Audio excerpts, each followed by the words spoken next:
Donc j'appelle tout de suite Alexandra Maureen-Malter sur la première présentation sur le raisonnement clinique de l'infirmier. Je vous laisse vous présenter et faire votre présentation. Merci bien. Eh bien, bonjour à tous. Je vais me présenter en fait durant ma présentation. Je suis très contente d'être là. Et finalement, je suis très contente parce que je vais vous présenter ce que j'ai réalisé. Et c'est pour moi une véritable opportunité et un véritable plaisir. Donc, j'ai nommé cette présentation « Rendre visible le processus cognitif des infirmiers » pour présenter mes travaux de recherche sur le raisonnement clinique des infirmiers réalisés dans le cadre d'un doctorat en sciences de l'éducation et plus précisément en didactique professionnelle soutenue en juin dernier. Ma question portait sur la possibilité d'identifier les ressources mobilisées par les infirmiers lorsqu'ils conduisent un raisonnement clinique et dans quelle mesure cette identification était réalisable au travers d'une méthode adaptée. Mon intention était d'exploiter les résultats pour améliorer la formation initiale des étudiants en soins infirmiers dans le domaine de l'apprentissage du raisonnement clinique. Alors pourquoi cette question ? Eh bien, c'est un long cheminement que j'ai réalisé depuis mes débuts de carrière en tant qu'infirmière aux urgences, il y a 23 ans déjà. Ce questionnement n'a fait que se préciser en réalisant un master en sciences cliniques infirmières. Et il s'est poursuivi en rencontrant la personne qui allait devenir mon directeur de thèse en formation de cadre de santé et ensuite au contact des étudiants lors de mes années d'enseignement en IFSI ou de cadre aux urgences. Je présenterai mon propos en 4 points. Le premier traitera du projet, le deuxième de la méthode de recueil de données et d'analyse de ces données, le troisième de quelques résultats, et enfin le quatrième, quelques perspectives. Alors, tout d'abord, de quoi s'agit-il précisément ? Eh bien, il s'agissait d'aller explorer la compétence numéro 1 des infirmiers, parmi les 10 compétences, et cette compétence vise à rechercher et sélectionner des informations au regard d'une situation donnée à partir de sources pertinentes et fiables. Mon travail de recherche se voulant qualitatif, et j'insiste sur ce point, à la différence d'un travail de recherche quantitatif, il était important d'étudier le raisonnement clinique des infirmiers lorsqu'ils sont confrontés à des situations diverses et variées. Le choix des urgences, et plus particulièrement le tri réalisé par les infirmiers à l'accueil des patients aux urgences, s'est révélé être le meilleur pour mon travail de recherche qui utilise les concepts de la didactique professionnelle pour analyser le travail. Didactique professionnelle, j'expliquerai exactement ce que ça veut dire un peu plus tard. En quoi, justement, cette didactique pouvait répondre à mon sujet. Aujourd'hui, l'offre de soins est marquée par un manque de professionnels et aujourd'hui, il est inadapté par rapport à la demande de soins, du fait notamment d'un vieillissement de la population, de son augmentation croissante et des changements de besoins en santé par une modification notamment des mentalités, mais aussi une chronicisation des maladies, et ce de façon constante. Cette inadéquation a un impact sur la formation des professionnels de santé en modifiant leur référentiel de formation et en leur attribuant des gestes techniques jusqu'alors réglementés. Il en vaut pour preuve les différentes évolutions des métiers, des référentiels concernant les métiers d'ambulanciers et d'aides-soignants. L'universitarisation de la formation des infirmiers depuis 2009 impulse des modifications culturelles sur le transmettre au sein du corps même des professionnels infirmiers. Et ce sont des propos relevés par Elisabeth Noël-Hureau dans son article qui s'intitule « En quoi l'universitarisation de la formation modifie-t-elle la transmission ?» Des savoirs universitaires qui sont fondés sur l'analyse du travail réel et qui demandent un changement de paradigme avec un passage nécessaire de concepts pragmatiques, notion que j'aborderai aussi tout à l'heure, à des concepts pragmatisés. L'universitarisation de la formation invite les professionnels au rang de la reconnaissance, certes, mais c'est aussi une part légitime qui hisse ces professionnels au rang d'une discipline scientifique qui réalise des choix argumentés de la recherche et ainsi participe à sa propre évolution. Enfin, la didactique professionnelle analyse le travail pour modifier les apprentissages en formation initiale, parce que les infirmiers aux urgences répondent à la prescription qui est de trier, à partir d'un raisonnement clinique acquis. Analyser leur travail a été source d'apprentissage pour le chercheur que je suis, mais aussi m'a permis de réaliser des liens entre formation et pratique. Les concepts en didactique professionnelle, eh bien, c'est le moment de vous expliquer en quoi ça consiste. Les concepts de la didactique professionnelle visent à rendre intelligibles les connaissances dites en actes, dont ici le raisonnement clinique infirmier, mobilisé dans des situations complexes.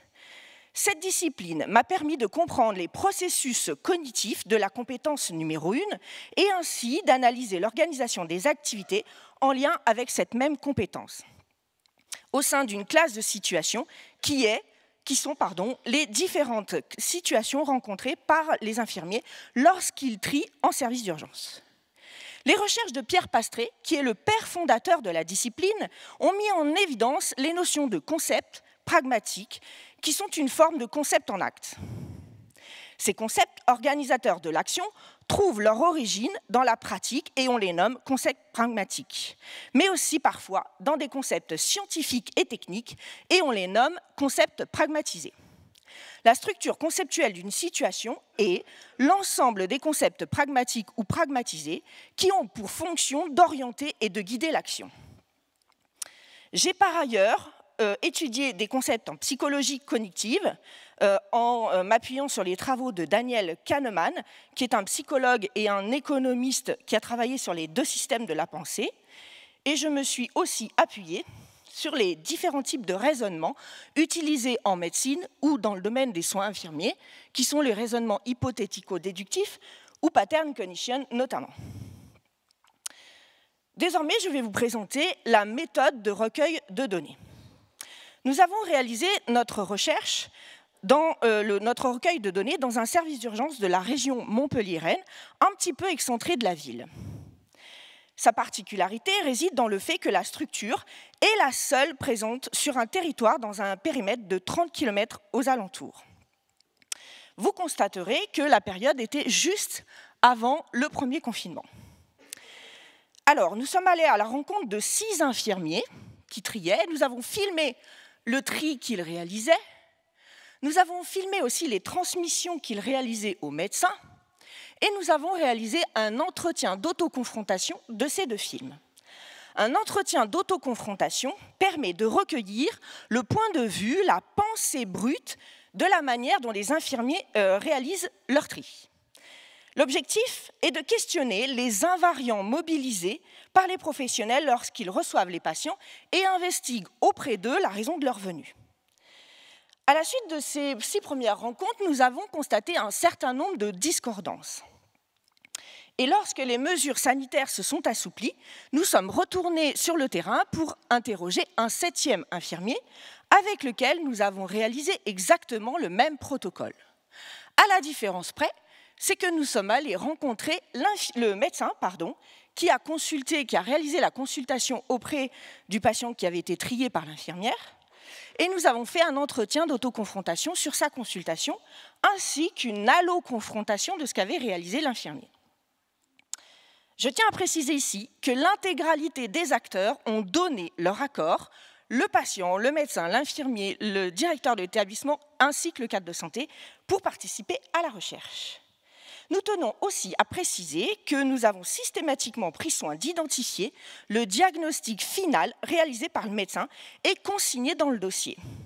Ceci n'a pas été le résultat d'une curiosité malsaine, mais bien d'explorer la validité des hypothèses diagnostiques émises par les infirmiers.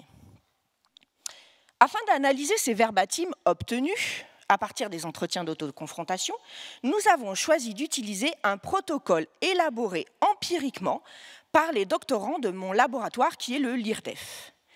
En partant du principe, et je cite Pierre Pastré, que conceptualiser est un mouvement de l'esprit qui utilise l'abstraction afin de ne retenir d'une réalité concrète une propriété que l'acteur estime remarquable.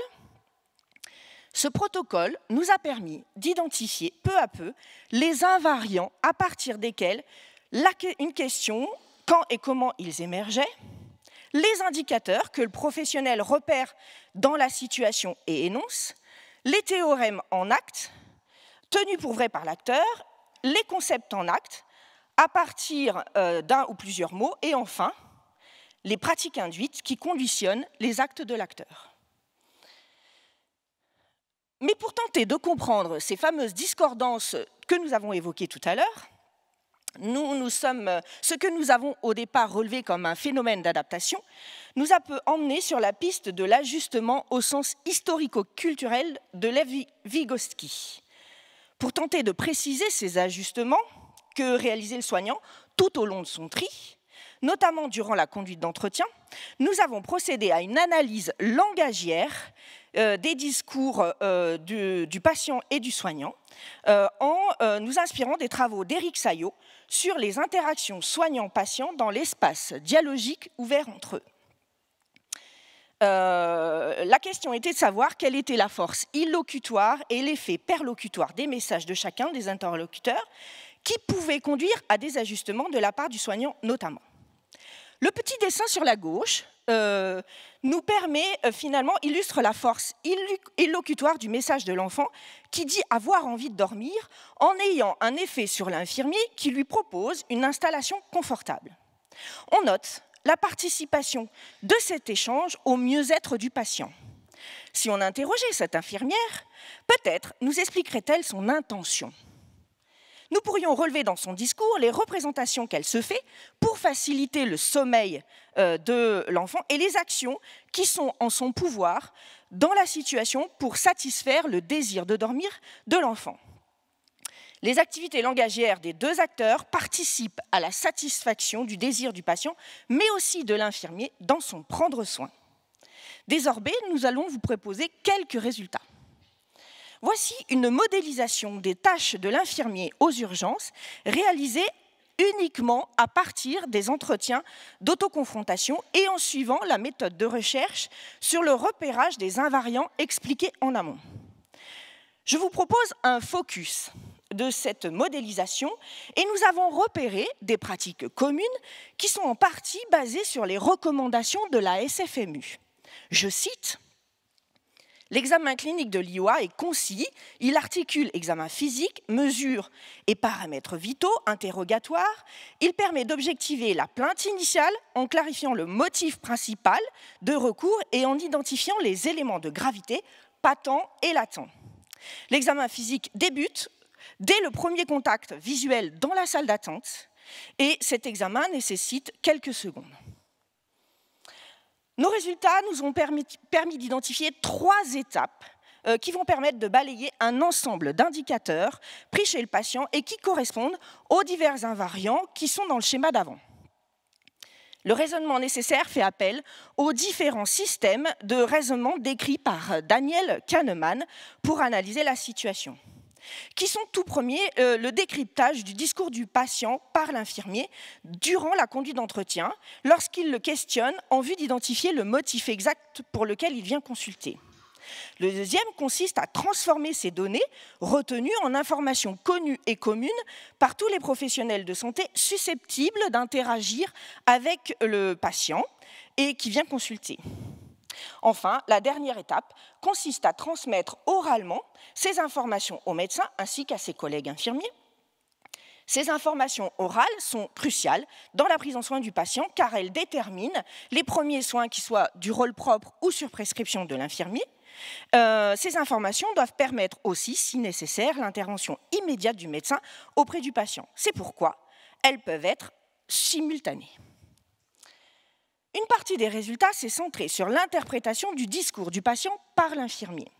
Nous allons vous montrer un exemple de la part locutoire du discours de l'IDE qui est présent dans l'interprétation du discours du patient grâce à un audio tiré d'un verbatim. Je vous laisse.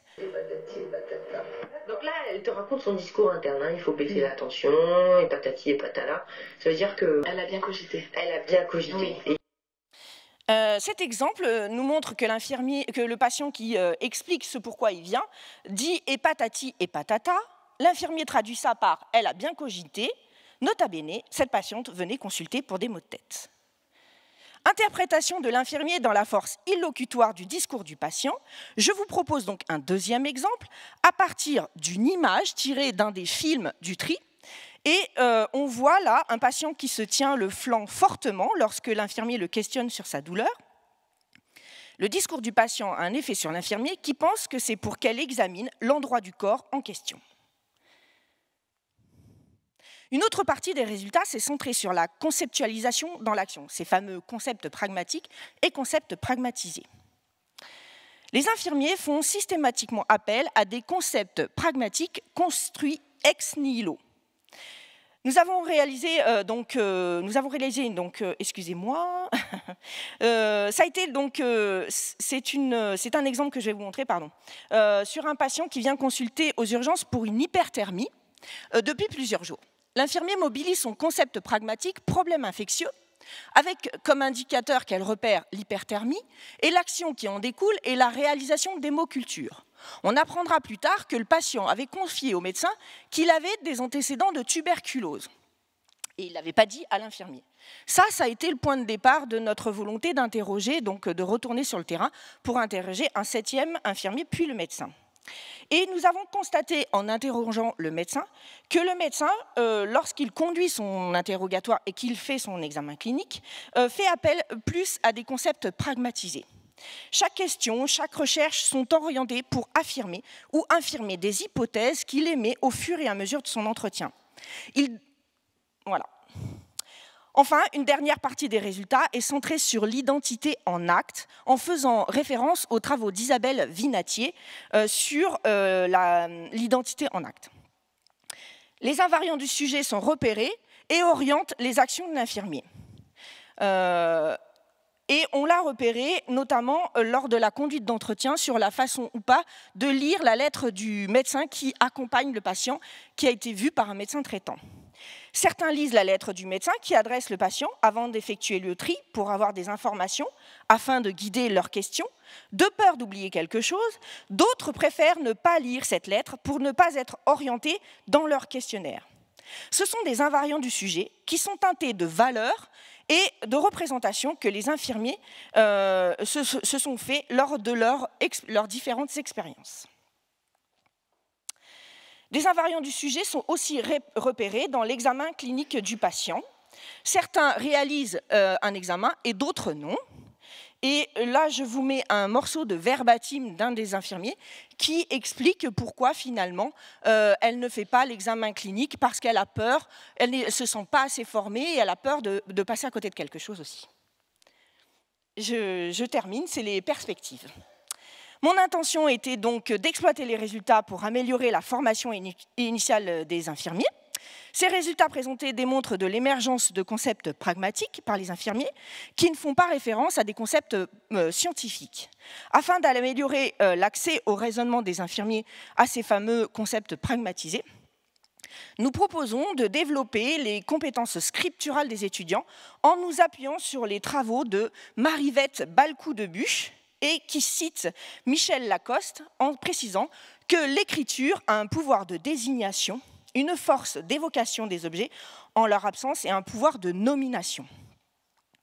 Nous proposons aussi d'élaborer le champ lexical des infirmiers, ça ne pourrait pas se faire sans ça, pour permettre la mise en mots des mots du patient à partir de situations didactiques. Et enfin, nous proposons de développer la connaissance de soi en formation initiale à travers des méthodes de développement personnel qui permettraient notamment de développer la disponibilité à l'autre et donc des capacités d'écoute, la confiance en soi, qui, si on se réfère aux travaux de Daniel Kahneman, permettent de faire émerger l'aisance cognitive et plus facilement les théories scientifiques acquises. Enfin, nous proposons de travailler sur le modèle des Écosses en école d'infirmières. Donc, ce sont des travaux qui ont été réalisés par Sébastien Couaraz et développés dans un article de mars 2023. Je vous mets en QR code le lien vers ma thèse qui a été déposée sur HAL. Et vous avez aussi une petite bibliographie.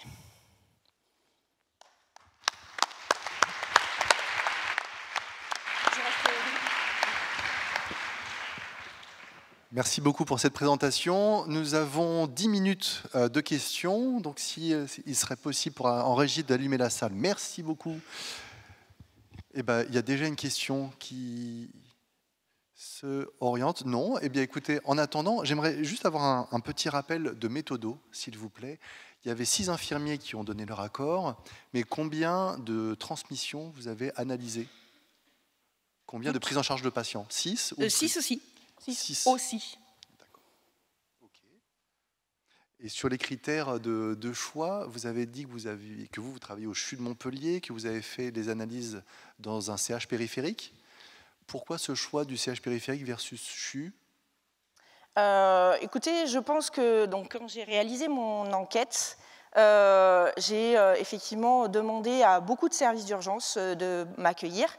Le service dans lequel je suis allée réaliser mon enquête a été l'un des premiers à répondre par la positive et que, effectivement, dans un établissement CHU, c'est un petit peu plus long au niveau de la réponse à la demande. Cependant, je pense que, comme toute recherche, demande une validation des résultats et que cette recherche pourrait tout à fait s'élaborer dans un CHU pour pouvoir confirmer les résultats obtenus. Continue sur la méthodo. Vous avez interrogé 6 infirmiers parce qu'au bout de 6 infirmiers, vous aviez une saturation de données puisque vous faites du qualitatif, ou bien pas? C'est ma première question. Et la deuxième question, pourquoi le choix d'un seul infirmier ensuite plutôt que plus? Est-ce que vous pouvez argumenter sur ces chiffres? Alors, dans les critères d'inclusion des infirmiers à interroger, j'avais des infirmiers qui étaient formés après le référentiel de formation de 2009 pour effectivement me calquer un peu plus avec ce qu'ils avaient appris, puisque si j'avais travaillé avec des infirmiers qui avaient été formés avant, je n'aurais pas eu les retours sur investissement, entre guillemets, par rapport à ce nouveau référentiel. Donc, dans la structure où je suis allée faire ma recherche, comme c'est une petite structure, il y a très peu d'infirmiers. Donc, 6 infirmiers déjà, c'était énorme de m'accueillir. Parce que c'était dans la période juste avant le confinement. Alors c'est comme ça que ça s'est fait, les recherches. Du coup, j'ai eu 6 premiers infirmiers qui ont accepté. Donc je me suis libérée du temps pour aller les interroger sur des périodes un peu plus calmes, donc le soir, la nuit. Et puis le 7e était le dernier du pool des infirmiers qui était formé de 2009. Une petite remarque, sur quels arguments est-ce qu'on peut imaginer que le raisonnement cognitif d'un infirmier formé avant 2009 et d'un infirmier formé après 2009 serait différent dans le travail de recherche que vous avez mené? Alors, dans ce que j'ai pu développer dans mon travail, c'est que la méthode d'apprentissage du raisonnement entre avant et après 2009 est différente, mais dans toute sa pédagogie finalement. Donc, forcément, la pédagogie permet des raisonnements à long terme, et je ne pouvais pas mêler les deux, dans le sens où je voulais vraiment faire améliorer la formation. Voilà, en place. On peut en discuter, mais on ne va pas en discuter. Tout à fait, bien sûr. Y a-t-il des questions? Oui, Hésitez. complètement dans le fond, là-bas, dans le lointain, sur la montagne à gauche.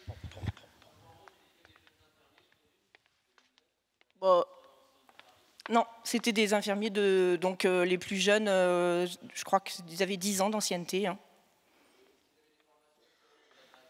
Alors certains avaient la formation IOA et d'autres étaient en train de la faire. Donc c'est vrai que dans la présentation, je ne l'ai pas fait, mais j'ai réalisé un tableau, on va dire, qui permettait de distinguer l'expérience professionnelle de chaque infirmier, Donc j'ai étudié ça, j'ai étudié donc s'ils avaient la formation IOA, dans quel service ils étaient passés avant la formation, avant de réaliser ma recherche.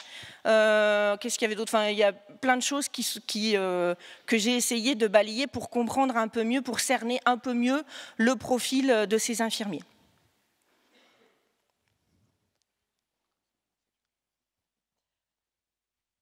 Est-ce qu'il y a d'autres questions qui émaneraient de la salle? N'hésitez pas à faire des grands gestes de bras. Oui, super. Le micro arrive, il est derrière vous. Merci d'ailleurs beaucoup aux porteurs de micro. Voyage. Bonjour, merci. Tristan, je suis un des infirmiers des urgences à Annecy. Je voulais savoir s'ils avaient tous le même outil, les intervenants que vous aviez interviewés, à savoir la grille French par exemple, ou d'autres grilles qui permettaient de faciliter ce tri à l'accueil. Alors ils ont tous le même, effectivement, pour réaliser leur tri. Simplement, lorsque j'ai réalisé les entretiens, à aucun moment ils ne l'ont évoqué, cette grille, et je n'ai pas voulu biaiser mes résultats en allant chercher de quel outil ils s'inspiraient, puisque moi-même infirmière, évidemment, ça a été très compliqué de m'extraire de ce métier et de n'utiliser que la casquette de chercheur. Et finalement, je dirais que j'ai tenté d'enlever tout biais qui pouvait m'influencer dans les questions que je posais et d'être le plus naïf possible, en tout cas, dans mes questions. Donc, je ne peux pas répondre à la question parce qu'aujourd'hui, leur logiciel a changé en plus et je pense que beaucoup d'infirmiers sont partis de là où je suis allée faire mon entretien. Merci. De rien. Il y aurait le temps pour une dernière question dans la salle, s'il y en a une. J'ai l'impression, tout en haut là, non? Oui, mais j'ai le micro déjà. Ah, super. Bonjour, Guillaume, je suis cadre formateur. Et du coup, dans les perspectives que tu donnes, tu proposes justement des axes d'amélioration en formation initiale. Et pourquoi en formation initiale pour tous, sachant qu'il y a sûrement déjà beaucoup de choses dans le programme et des compétences scripturales qui sont sûrement déjà difficiles dans le mémoire, etc. Formation initiale versus formation continue. Merci. Merci pour ta question. Donc, c'était mon objectif dès le départ de partir sur la formation initiale. Effectivement, on pourrait tout à fait reprendre les données et les résultats obtenus pour les transposer dans quelque chose de différent, notamment la formation des infirmiers d'accueil et d'orientation, qui pourrait tout à fait être envisageable, notamment sur le raisonnement clinique. Il est vrai que par rapport à cette notion de raisonnement clinique et ces UE en lien avec le raisonnement clinique, elles sont exploitées, on va dire, dans les UCI de manière diverse et variée. Et dans ce qu'a proposé Marivette Balcou-Debuche, c'était effectivement de développer ces compétences pour pouvoir accéder à la nomination des choses et donc au concept pragmatisé. Voilà, ce que je n'ai pas dit aussi tout à l'heure, c'est que ces situations didactiques, je propose de les élaborer comme étant des modèles d'apprentissage à partir des 140 motifs de consultation élaborés par Debatty. Merci beaucoup pour vos réponses. Il va falloir laisser la place au deuxième intervenant. N'hésitez pas à venir les challenger aussi, à discuter entre les sessions.